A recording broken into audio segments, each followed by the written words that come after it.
Hello, fellow coin collectors. How you going? And I just keep on forgetting to upload videos because I'm actually a very busy boy. And I was actually watching a bit of Laser Beam. If any of you want to actually know what I actually watch, so sometimes I watch this guy, Heisey Says. I do watch a lot of comedy. I actually don't watch a lot of coins channels. Lewis Spears, look him up. He's actually quite awesome. So this is actually my channel. What is it called?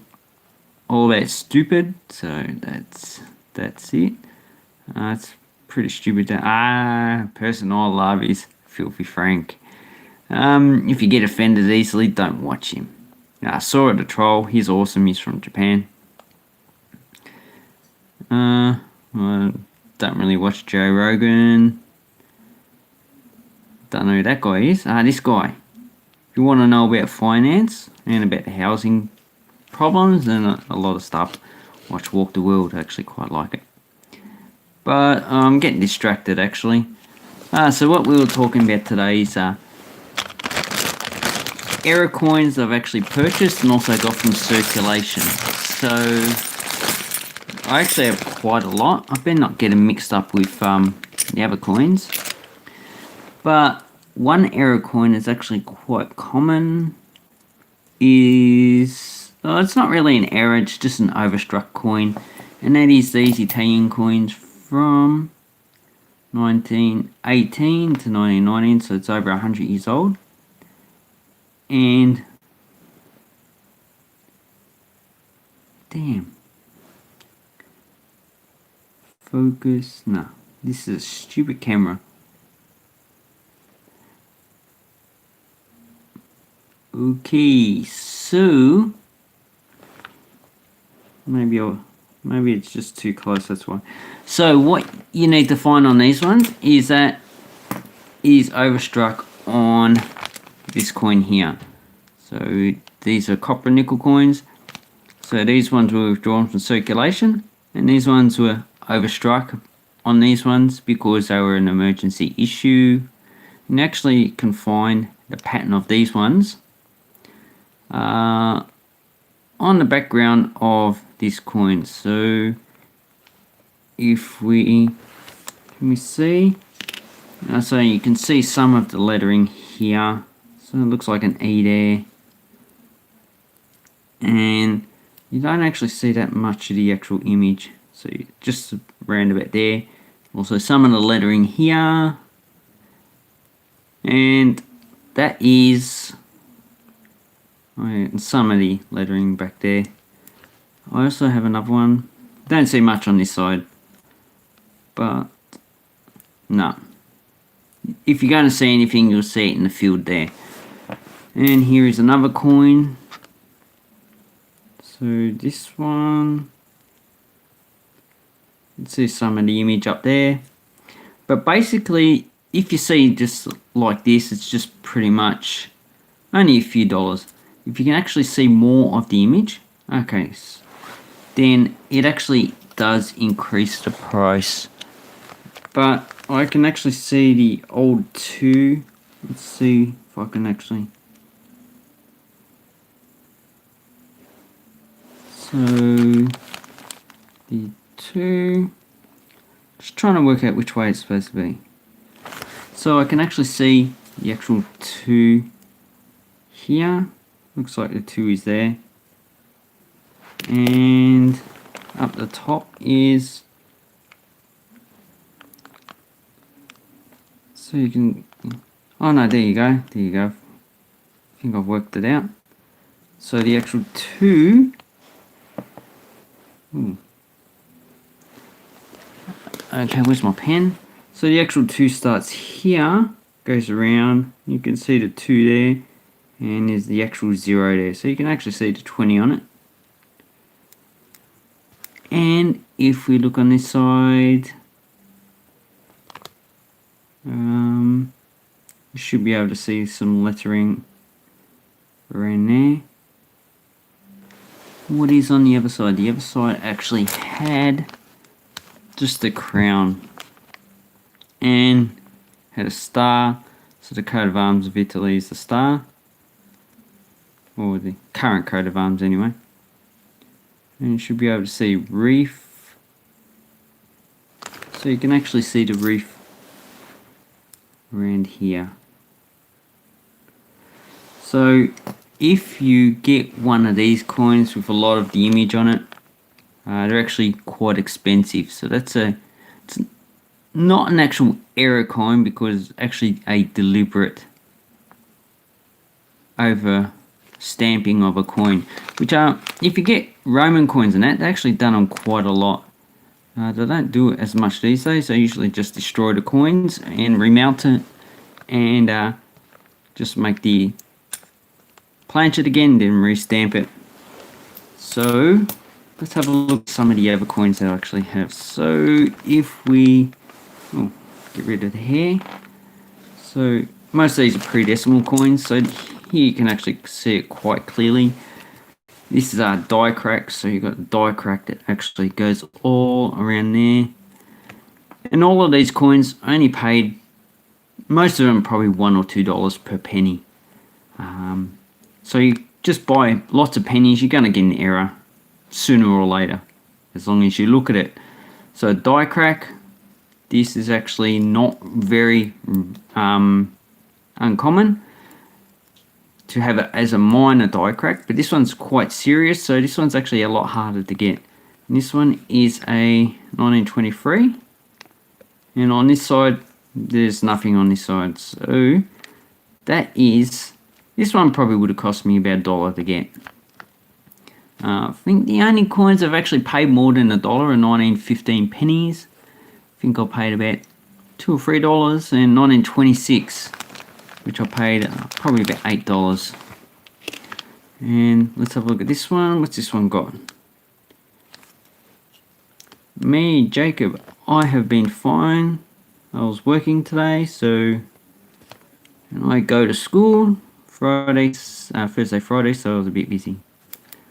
But everything's fine.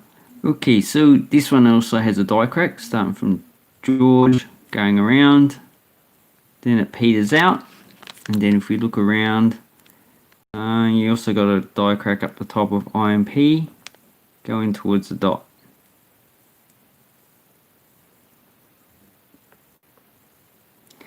Yes, I am in Victoria.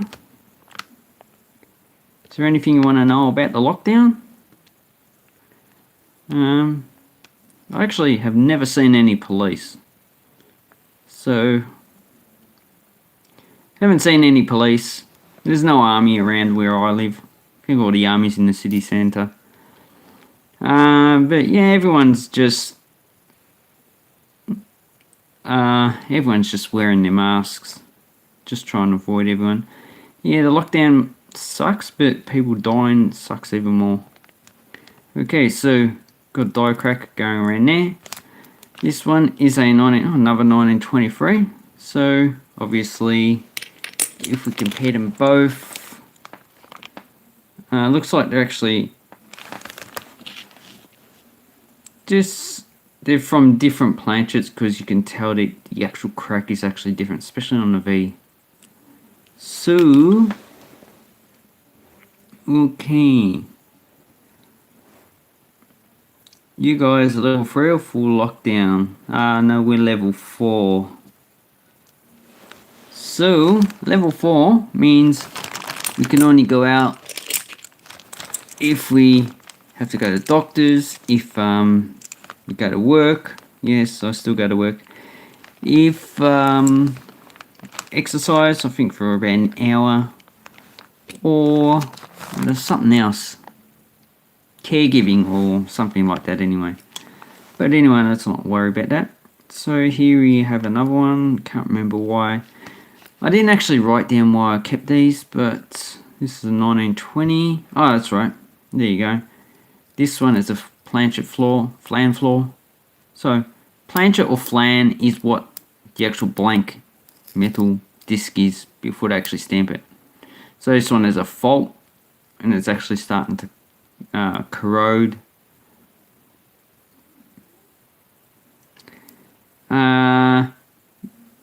Yeah, cops might be actually looking at the hotspots. I don't know. I haven't seen any. And this one I probably would have purchased for probably $1 or $2 in the bulk lot. I just can't remember how much I paid for them. You might think that this is an error here, but this is all just being worn. So this coin's actually pretty circulated. Probably would have been in circulation for 46 years before it came out. You can see the crown is actually quite worn as well. So I can't actually give values on these because I basically don't really know what the values are. So I've shown this coin before. This is actually a fake $2. You can actually see it's, if you compare it with a real $2. Do I have one? Oh, I don't have one with the old crown. I actually haven't used currency. I haven't seen. Okay. Blackburn. Gee, I wonder where all the police are then. If there's none in Blackburn, because Blackburn has quite a lot of population. I'm up north, so around Epping.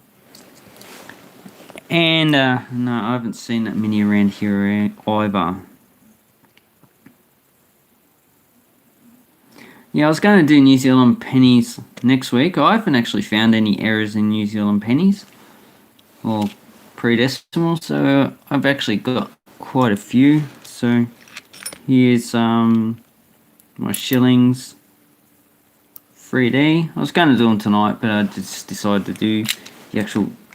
Here I got the half penny, got 1 penny. So I'll worry about those next week. And I've got a few florins as well. And also got some in covers, actually quite a few. But I haven't found any errors, but there are some varieties which can be actually a bit expensive, but New Zealand pre-decimals actually don't attract as much higher price as what we do in Australia. I don't know how much your $2 coin is worth because that's not enough information to actually give a value. I mean, you pretty much you need to know the year, you need to know the grade to actually find out.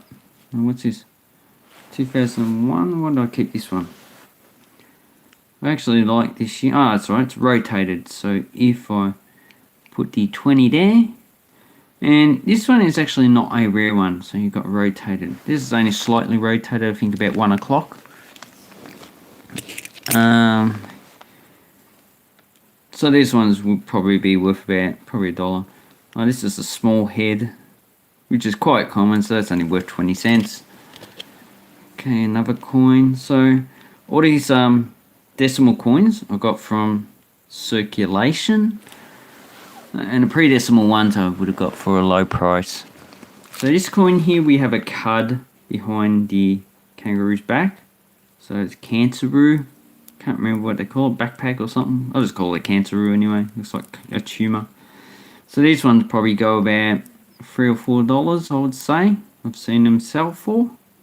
This is 2005. So this one also would have, you can actually find the missing leg there, which also sells about 4 or 5. No, I don't have a wavy 66 20 cent, which is a pity because they're expensive. They're about $100, $200. Okay. Any other questions?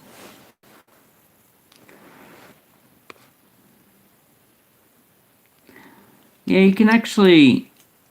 Ooh, commemorative New Zealand coins are actually pretty expensive, Jacob. The pre-decimal coins are actually not very hard to get. You can actually get it. I would recommend you just look for lots.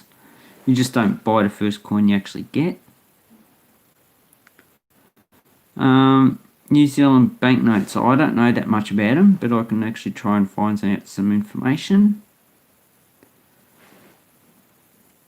love you when you change is Aussie coin. Why did the mint make the two different size heads errors? If you look through all the 2000, like 2001 to pretty much 2010, they were playing with the actual effigy, so they actually have problems with this IRB effigy apparently, and because they actually changed the reverse, so this one's thin and the one 2000 and before is actually thick. So if you actually get them and have a good squint at them, you will actually find out. Maybe I can find one. No, I will have to do another video on that. What information were you looking for on New Zealand banknotes? Yeah, so I was getting back to these. So they actually changed them. They actually changed the lettering as well. So I think that they were just playing around with it and see which one actually probably increases the life of the die and doesn't actually reduce the life or damage it too much. So here is what I mean. So this is the large head and the small head. So this is actually the harder one to get. Some people say there's a few 100,000 of these, but we will never know. And this one's probably worth a few dollars. I haven't actually found one of these for years. These ones are pretty much the ones that you'll find. Okay, so we've got more pennies. $1 Mule, the 2000. What's so special is because it is on a... So basically the $1 Mule, you have a $1 coin and the obverse is actually a 10-cent, the reverse obverse from the 10-cent coin stamped on the $1. That's why it is special. And there is also a very rare, someone showed this on Facebook the other day, they found it, a very rare 2014 one, which has a mule, so the head should be this size, it should be actually on the coin, and you get the doubling of the rim, and the rare one will have this on the reverse, and the 2000 will just have the kangaroos. So where's it got a kangaroo coin? So it would just have a kangaroo coin, but I don't have a mule. I never actually found one. The 2014 is probably gonna cost you a few $1,000s. Very, very rare. I think there's only like 4 or 5 been found so far. And the 2000, oh, there's quite a few of them. For the amount that I've actually found, I think $500 or $600 is a bit too much, because it just seems to be quite a, not a common coin, but not rare either. So, okay.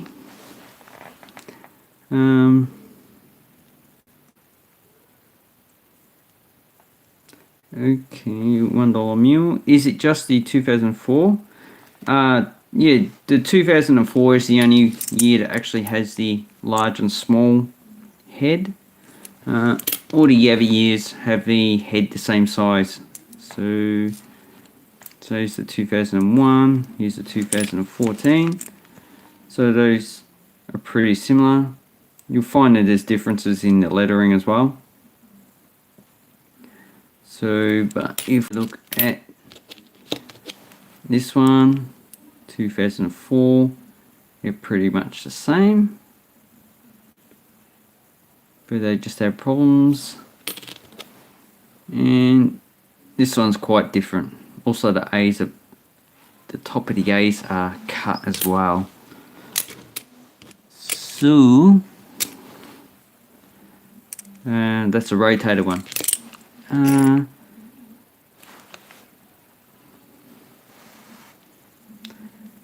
Okay, what percentage? Okay, Sandcastle. What percentage of coins returned back to the bank mint get melted down? I don't know about that. I need to. You need to ask the mint that. That's something I haven't actually looked into. Yes, that's right, MD Melbourne. That's correct. You know your coins anyway, so. Is the mule strictly a $2001? No, this is actually a 2014 as well.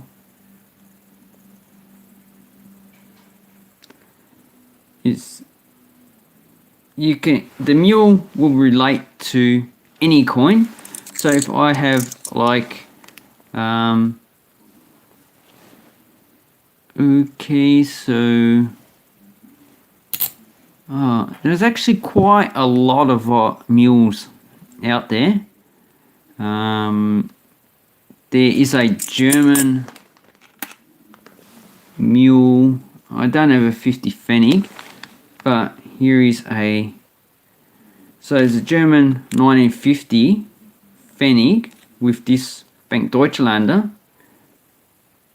that was not supposed to exist. So that's supposed to be a Pfennig. And this one's actually rotated as well. So if we turn it that way, oh, that's rotated. So 1949. This one's J-Mint. So, and also there's also a bit of a doubling on that coin as well. So you can see the doubling on that. And that's actually a good find. I found only a few German coins like that. Any other questions? Oh, someone's from Perth. Mechanic. Hello, Mechanic. Jacob's World. Do you know if the Renix coin and banknote books have accurate mintage figures for pre-decimal coins? As far as I know, they do. You'd have to actually get the mintage figures from the original publications. You probably have to go to Royal Australian Mint because none of them are online. I don't have Super Chat. As far as I know, Super Chat you need to have 10,000 subscribers, but it's just not something that I'm interested in. That's a great looking. Yes, actually no, I probably just sell these. I actually quite like it, but this is I've kept this coin for some reason, and I need to put it in the cover. And oh, that's right, it's slightly rotated. So if I turn it that way, and if I make it,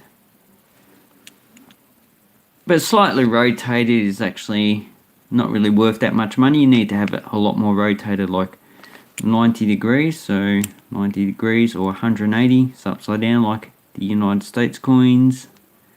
So it's slightly rotated, that's why I kept that. I've got a 1942, and what did I keep this one? It's a bit of a die crack down on the foot, so there's a die crack there. It has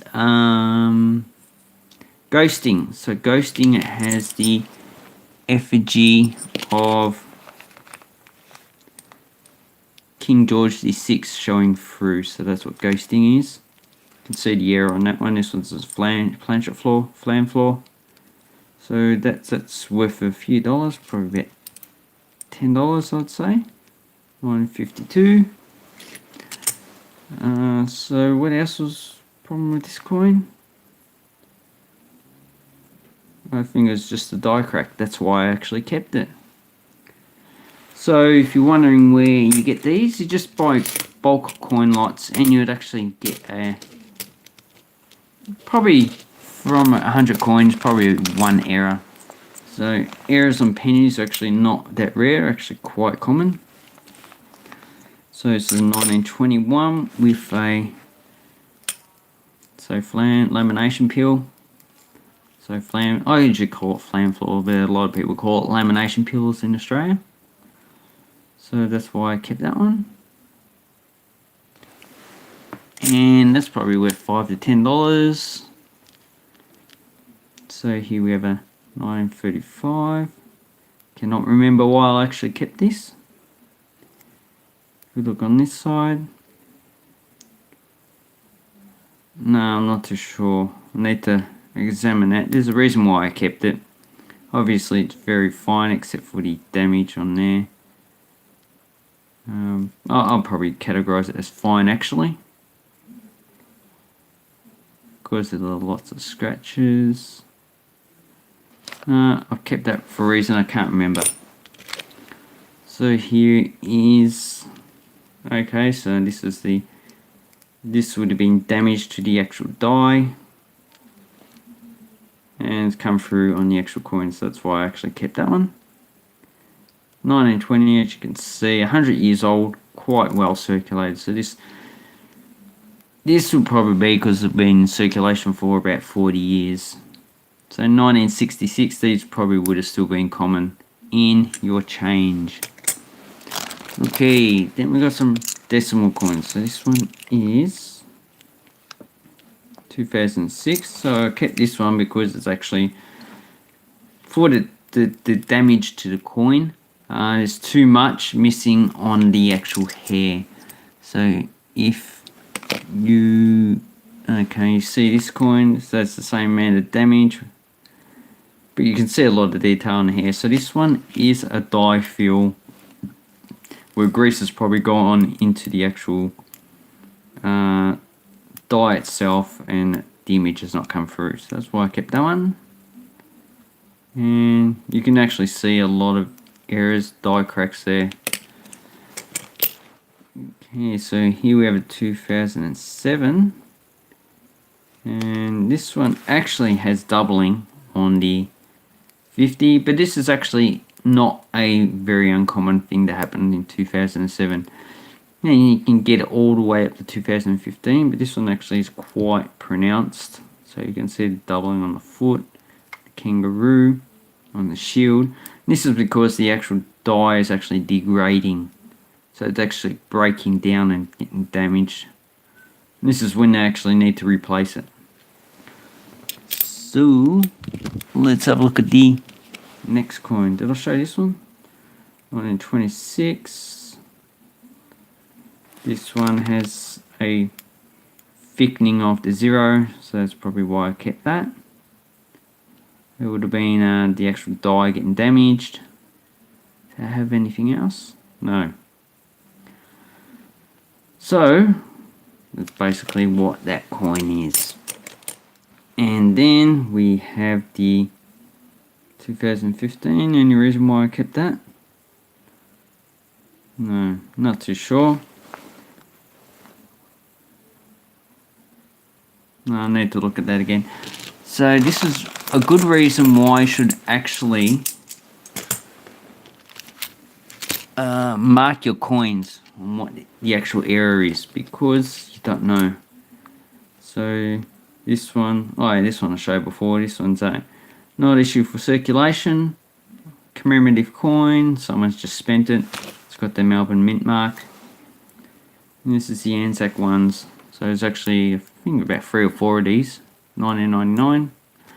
So if you get any ones that actually look weird, never seen it before, just keep it. It's probably a commemorative, not supposed to be in circulation. These actually are not a rare error, so you got the missing foot on the 2015. I've actually seen it on 2016. And these are actually pretty hard to sell, so I wouldn't even worry about selling that. Just keep them. Keep them for like 20-30 years. And they'll be increasing in value sooner or later when people realise that the high grade ones, there's not that many out there. Okay, so this coin is probably rotated. So 1984, quite a common coin, 180 million plus or whatever. And no one actually, it's slightly rotated. That's the only reason why I kept it. If not, just spend it. And sometimes people ask about these marks around here. This is just an area, it's actually quite protected from being touched by people. So it actually goes dark. It's just the oxidation of the copper. So an actual bronze coin or whatever would actually go this color. So this is an Egyptian. Oh, something in my throat. Okay, so this is a 10 millimeters from 1943. So this has a nice patina on it. That means a copper oxide corrosion on top. So that's what these $1 coins eventually go, but if you actually use them in circulation, you actually wear it off. So that's all that is.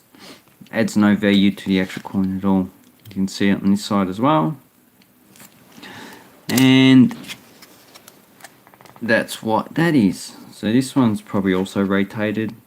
So if you want to know if they're rotated, put in the coin covers like this, and then when you turn it over, it's like, yeah, rotated. 2006. And you'll probably find these on all denominations of all years, because sometimes the actual dies loosen up and just move around. So the mint has to realign them. Okay, any other questions?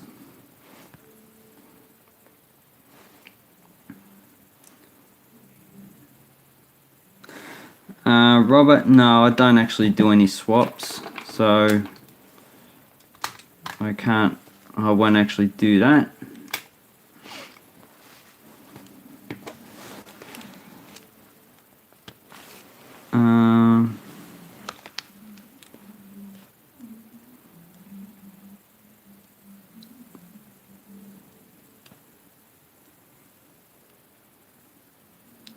I think it is better you just learn about coins first before you actually get right into it, because then you know what is good to buy and what is not good to buy.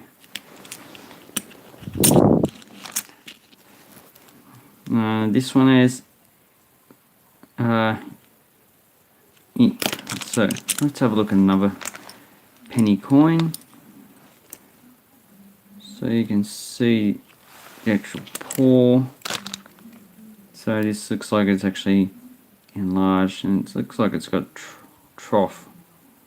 So that's why I kept that. And so it looks like it's got doubling on the actual pour. And that's probably dye degradation, so it's breaking down. Okay, you can see the ghosting on the actual coin. So 1959 and 1939. Probably doesn't really add much value to it, but it's just something good to actually keep. And 1939, so this is the second year of issue of this Kangaroo Penny. Pretty common coin, but as you can see at the top, this one actually has a die crack in Australia. So probably make this coin about $5 to $10. I'm just guessing. I don't really find much of these for sale described as an error, but if you'd actually like to look it up, in the actual catalogue, it actually got these errors selling for about $50+. But we're in a recession, so I'm not too sure if these errors actually sell for that much. Okay, here I have a 1947. This is actually a high grade coin, and sometimes it has ghosting on it as well. Sometimes people go, oh, these are proof coins. There's actually very few proof coins, like 1,000, and proof coins you should be able to tell the provenance. So the provenance means the owners beforehand. So that's why. And proof coins are pretty much like this, but they're actually pretty hard to tell. Okay, so here we have the 2008 doubling. So you can see the doubling on that coin, on the rim. And also I believe there's 2018 coins with this as well.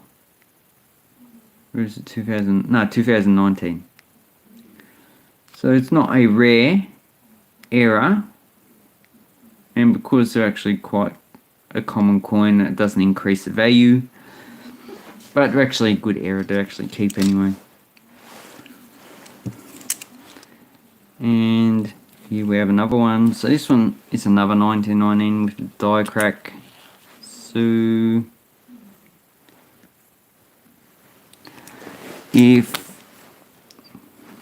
no, come on. So you can see the actual die crack is actually going around a lot of the Commonwealth, through the date, goes through Australia, and it peters out up here. So you can see actually probably around about the S. So this die crack will eventually actually make its way around, because you can see it's probably started at the date where it's actually broken in two and it's just kept on going around. So that's why you keep these ones, and this one has a dot under the bottom scroll, and I don't see any other dots anywhere else. So it's probably fine condition. Then another 50-cent coin. So this one, 2014. Why do I keep this one? Oh yeah, you can see it has a cuds underneath here. So this is actually the die is actually breaking. So you keep the cuds. Probably doesn't actually put that much of a value unless it's a really good cud. But they're actually nice errors to actually keep. So more parent pennies. Okay, this one. Gee, oh that's right. You can see the weakening of the ear. So it's probably a die fill there. That's probably why I kept that coin. Got ghosting on it as well. But ghosting coins I actually wouldn't keep, because they're actually not very rare. Quite common. Find them on UK and United States coins. Then we have another die lamination peel. So lamination problem there. I just keep all the laminations anyway. And this actually is pretty high grade. Then we have another coin, obviously, because it's a coin channel. This one has a weak KG, even though it's a little bit circulated. It also has a weakening on this part here, and there's a weak 4 as well. But just something to actually keep. So that's quite interesting. See the differences in what happens with coins. So just to say, pretty well circulated. And why do I keep this one? No idea. So need to look that up. Oh, that's right. There you go. That's why I kept it, because it's actually starting to separate in the actual middle. So sometimes you get coins and you see that have actually come apart. This is the reason why. You can see if you flick it, I don't know, still has a good sound. Let's have a look at this one. No, sounds the same, but the more it cracks, then the sound actually becomes a lot tinnier, a lot higher pitched. So that's why I kept that one. I kept this one because it's actually high grade. 1962. Probably why. 64 with a lot of laminations. And so you can see a pattern here. You get a lot of die cracks, get a lot of laminations. So the laminations are actually not really increase the value too much. Probably puts $1 or $2 on it, but they are just interesting. You can actually find them also in the current coins as well. So I think they're pretty common on the $1. This one is probably not too sure about this part, if it's damage or if it's actually a underneath the actual coin, so it occurred on the actual flat. So sometimes it's a bit hard to actually tell. So 1945, the end of the Second World War. Okay, why do I keep this one? No, I'll put these in 2x2 covers so I'll really remember next time. Probably just kept it because of this. Oh, there's a lamination peel there. And this actually is probably because of the improper mixturing of the metal. So, do I have one where we have streaks on it? No. Another coin you actually would like to actually keep is this one's nearly a broad strike, but not quite. It's off center, but you want it to be off center more. And it'll be better if the actual rim of the coin actually come off, so then it actually squeezes out. So that's why I kept that. This one's actually not a very common coin to be this off center. And so you see how this one's got streaking on it, because the actual metal's probably not been properly mixed. And yeah, you can see here. So this is actually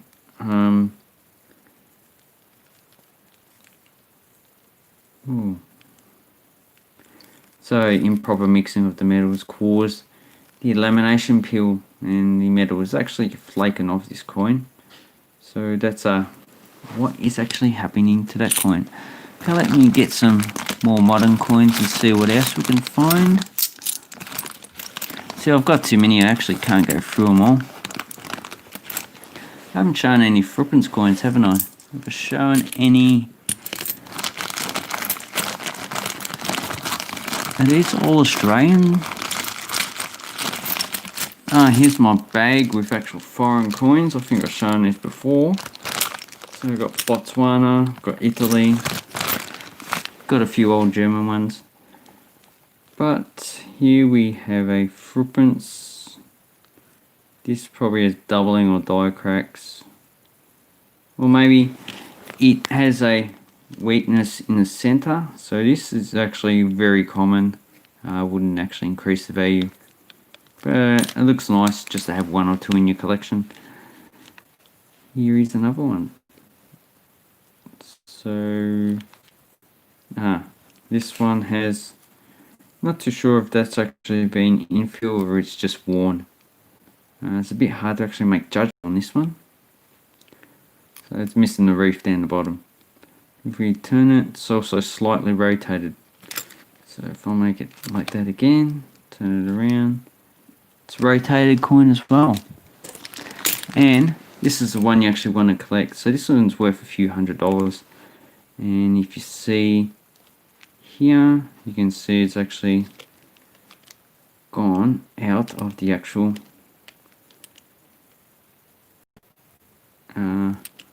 rim. So I think they call it a broad strike. Can't remember. Too many names.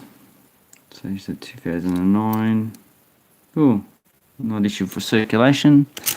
And here's another good one you want to get. So this is actually a weak strike, probably a die fill.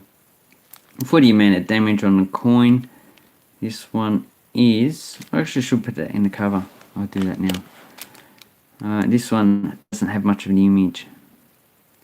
So you can see the good strike on this side and the weak strike on this side. So it's definitely one you should look out for. And I'll just do 4 more pennies and that's it, because it's getting a bit late. Okay, here we have high grade. Why do I keep this one? I don't know. There you go. That is why. So this one is actually mint damage. So you can see it's improper mixing of the metals again. And this has actually come off sometime before they stamp the coin, or even if they stamp the coin. And you can tell because actually the A goes over top of it. And so does the effigy, you can see the reef.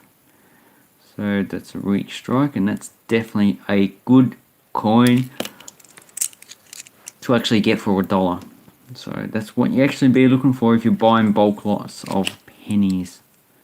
Because these ones, this is Melbourne Mint, so about 10 million minted. And, that's from memory, I could be wrong. I'm always wrong on some things. So that will actually increase the price quite a bit, I reckon. Okay, so here we have... Ooh. Does it have, weak strike? And I'll be making another video. Next week I'll do the New Zealand coins. But New Zealand coins are actually... they're actually interesting, but about as interesting as Australian coins. Not German States coins, which I actually like. Okay, can't remember what that one. So this one I kept because it's actually a very good high grade coin. Although it's starting to get some corrosion. So this probably would have come out of a mint roll or something like that. And I kept this one, well, you can see quite clearly why. The T goes over it. So that's actually a good error to keep. And a few other coins. So this one's looks like double struck. Okay, so the double struck is actually on... It's actually hard to see in these covers. I need a greater magnification to actually see it. So this is a clip planchet, is it? Oh, yeah, it is. Just there. It's only small, but still, you can see it easier, better on this side. And that happened actually before the actual striking. It happens when they're actually cutting out the actual coin. It means they've cut it out from another coin as well. So this one is... no idea why I kept that one. Anyway, so those are some of the errors you can actually find. I actually have quite a lot more in the bag. So got German, got these ones here, got Belgium, I think I've got Cuba, Italy, what's on, United States, UK, and I think these ones I've shown you already. Then, so when you're buying coins or you're using them in change, just check them. See, this one's weak strike. Just check them to see if any of these are errors. Because if you're purchasing coins like this, most likely is that even in here is probably like some errors, because I haven't really looked through these coins at all. I really haven't. The Cuban ones I have. The Cook Islands I did. Not these ones. Definitely not the Japanese coins. So this one's a 1984 $1.